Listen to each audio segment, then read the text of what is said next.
In just 54 days, polls will open for several municipal elections across the state.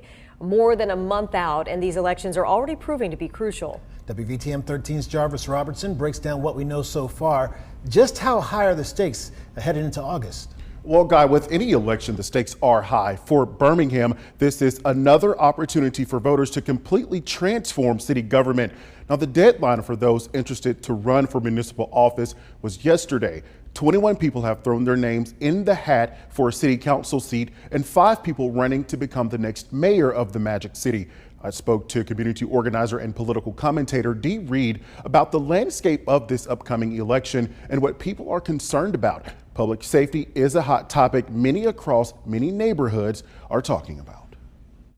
People don't want to feel like they live in a war zone. They want home to be home, which should be a safe space.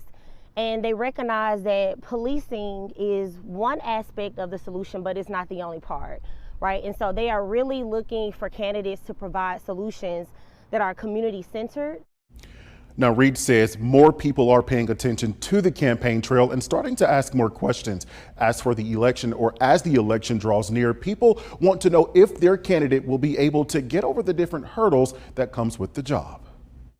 It's time out for petty politics, but folks really want to know that they are prioritized, right? Meaning that you're going to put your emotions to the side, how you may feel about certain, individuals, and be able to work with folks on every single level of government, because essentially that is what is going to be required in order to move our city forward.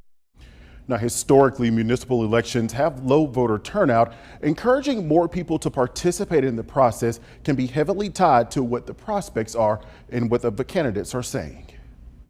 Politics can feel intimidating, but we have to find a way to meet people where they are, meaning messaging matters.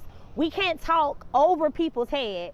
We can't have candidates that are talking at people, but you really have to talk to them. Now, in this upcoming election, people will have the opportunity to vote for mayor, city council seats, and also Board of Education seats. The municipal election is August 26.